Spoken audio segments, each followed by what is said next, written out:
दोस्तों नमस्कार, जय हिंद। आज की वीर गाथा 1962 के भारत चीन युद्ध के एक ऐसे शूरवीर की जिन्हें चीनी घायल अवस्था में अपने साथ बंदी बनाकर ले गए और अत्यंत निर्दयता के साथ उनकी हत्या कर दी। इस शूरवीर ने युद्ध क्षेत्र में अत्यंत अति असाधारण वीरता का प्रदर्शन किया, जिसकी वजह से इन्हें परमवीर चक्र से सम्मानित किया गया। जी हाँ, मैं बात कर रहा हूँ सूबेदार जोगेंद्र सिंह साहब की। परमवीर चक्र श्रृंखला के पहले 7 भागों में हम बात कर चुके हैं। मेजर सोमनाथ शर्मा, लांस नायक करम सिंह जी, मेजर रामा राघोबे राणे, नायक जदुनाथ सिंह, कंपनी हवलदार मेजर पीरू सिंह शेखावत, कैप्टन गुरबचन सिंह सलारिया और मेजर धन सिंह थापा साहब की। आज इस एपिसोड पे हम बात करेंगे सूबेदार जोगेंद्र सिंह साहब की, जिन्होंने 1962 के भारत चीन युद्ध के दौरान अति असाधारण वीरता का प्रदर्शन करते हुए सेना की सर्वोच्च परंपराओं का पालन किया और तिरंगे की शान को बरकरार रखा। इस प्रकार की वीर गाथाओं को जानने के लिए मेरे चैनल को सब्सक्राइब कर लीजिए और इन वीरों की वीर गाथा को अपने मित्रों और परिवारजनों से साझा कर इन्हें श्रद्धांजलि अर्पित करें। शान तेरी कभी कम न हो, ऐ वतन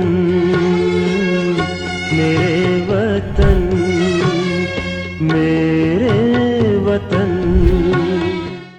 जोगेंद्र सिंह का जन्म 26 सितंबर 1921 को पंजाब के मोगा के पास महकला गांव में हुआ। उनके पिता शेर सिंह एक किसान थे। पारिवारिक परिस्थितियां कुछ ऐसी थी कि वो पढ़ाई में ज्यादा कुछ नहीं कर पाए। अपनी पहचान और उद्देश्य को प्राप्त करने के लिए वर्ष 1940 में वो ब्रिटिश भारतीय सेना की एक सिख रेजिमेंट में भर्ती हो गए। सेना में अपने शुरुआती दिनों से ही उन्होंने अपने अनुशासन, साहस और नेतृत्व क्षमता का परिचय दिया। दूसरे विश्व युद्ध के दौरान उनकी तैनाती बर्मा में हुई और 1947-48 के भारत पाकिस्तान युद्ध में उन्हें श्रीनगर में तैनात किया गया। 2 युद्धों में हिस्सा लेने की वजह से न केवल उनकी सैन्य कुशलता और नेतृत्व क्षमता बढ़ी, बल्कि उनके सम्मान में भी बढ़ोतरी हो गई। वर्ष 1962 की शुरुआत से ही ऐसे संकेत मिलने लगे थे कि चीन भारत पर आक्रमण करेगा, लेकिन देश के हुक्मरानों और सेना के कुछ अधिकारियों को लगता था कि चीन तो हमारा भाई है और वो कभी भी भारत पर हमला नहीं करेगा। जो तैयारी सेना को मजबूत करने के लिए की जानी चाहिए थी, उसे नजरअंदाज कर दिया गया, जिसका परिणाम अच्छा नहीं रहा। 20 अक्टूबर 1962 को चीनी सेना ने नमकाचू नामक स्थान पर भारतीय सीमा पर आक्रमण कर दिया। चीनियों के पास अत्याधुनिक हथियार थे और हमारे पास दूसरे विश्व युद्ध की 303 राइफल्स और हथियार तो छोड़ ही दीजिए, हमारी सेना के पास ना तो ढंग के जूते थे और ना ही पहनने के लिए पर्याप्त गर्म कपड़े। ऐसी परिस्थितियों में उनसे जीत की आशा करना बेमानी था। ऐसा नहीं था कि हमारे वीर सैनिकों को इसका एहसास नहीं था। एहसास उनको पूरा था, लेकिन देश के सम्मान, सेना की उच्चतम परंपराओं का पालन करते हुए उन्होंने अपनी जान देश के नाम कुर्बान करने की ठान ली। फिर वही हुआ जिसकी आशंका थी। चीन की सेना सुगमता से बुमला की तरफ आगे बढ़ने लगी और यही बुमला में तैनात थी 1 सिख रेजिमेंट की वो कंपनी जिसके 29 जवानों का नेतृत्व कर रहे थे सूबेदार जोगेंद्र सिंह। उन्हें आदेश मिल चुका था कि अंतिम गोली तक पोस्ट नहीं छोड़नी, जिसका उन्होंने अक्षरशः पालन किया। 23 अक्टूबर 1962 को सुबह 5:30 बजे चीनियों ने उनकी पलटन पर बड़ा हमला किया। उनकी पोस्ट पर केवल 29 सैनिक थे, जबकि दुश्मन लगभग 200 की संख्या में था। कठिन परिस्थितियों में भी सूबेदार जोगेंद्र सिंह ने अपने जवानों का मनोबल ऊंचा रखा। उन्होंने अपने सैनिकों को संबोधित करते हुए कहा, हम खालसा हैं, हमारी परंपरा में हार मानना नहीं है। हम अपनी मातृभूमि की रक्षा के लिए आखिरी सांस तक लड़ेंगे।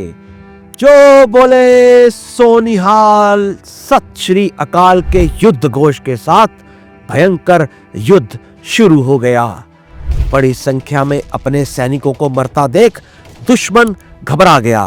पहले हमले को सूबेदार जोगेंद्र सिंह ने अपनी पलटन के साथ विफल कर दिया।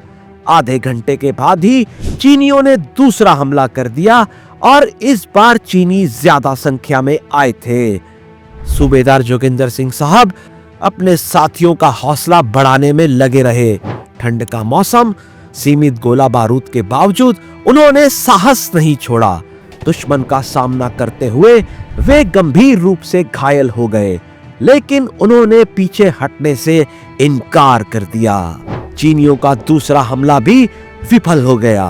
थोड़ी ही देर बाद चीनियों द्वारा तीसरा और निर्णायक हमला बोला गया। अब तक हमारे कई सैनिक वीर गति को प्राप्त हो चुके थे और कई घायल हो चुके थे। गोला बारूद और गोलियां भी खत्म हो चुकी थी।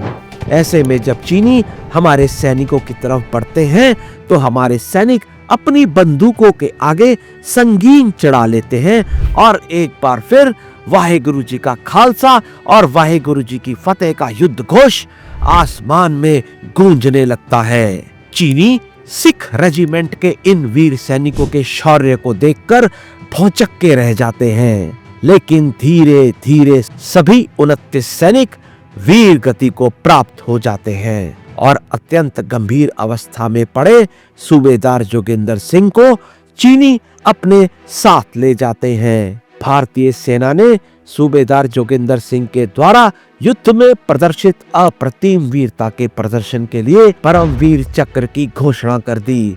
इधर चीनियों ने कैद में ही उनकी हत्या कर दी और उनके पार्थिव शरीर को भी कभी हमें लौटाया नहीं गया। फिर जब चीनियों ने रेडियो पर उन्हें परमवीर चक्र सम्मान देने की बात सुनी तो उन्होंने इस शूरवीर की अस्थियां भारत को सौंप दी। दुश्मन की विशाल सेना के सामने अपने अधिकांश साथियों के शहीद हो जाने के बावजूद भी सूबेदार जोगेंद्र सिंह ने हार नहीं मानी। उन्होंने अंत तक लड़ाई को जारी रखा और अपनी मातृभूमि की रक्षा के लिए सर्वोच्च बलिदान दे दिया। आशिक दुआ कर चले, हुस्न तेरा दमकता रहे, सर हमारा रहे ना रहे,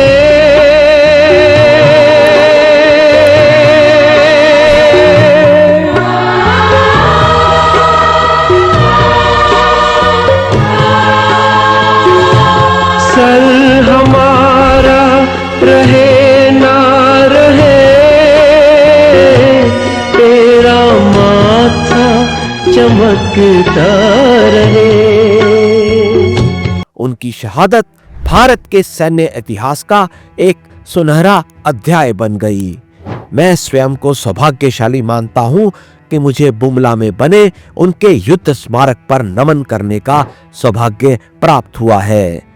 सूबेदार जोगेंद्र सिंह ने न केवल एक वीर सैनिक के रूप में बल्कि एक सच्चे नेता और प्रेरणा स्रोत के रूप में भी अपनी छाप छोड़ी। उनकी कहानी आज भी हर भारतीय के दिल में देशभक्ति और बलिदान का जज्बा भरती है। ऋणी राष्ट्र की ओर से इस शूरवीर को शत शत नमन। जय हिंद।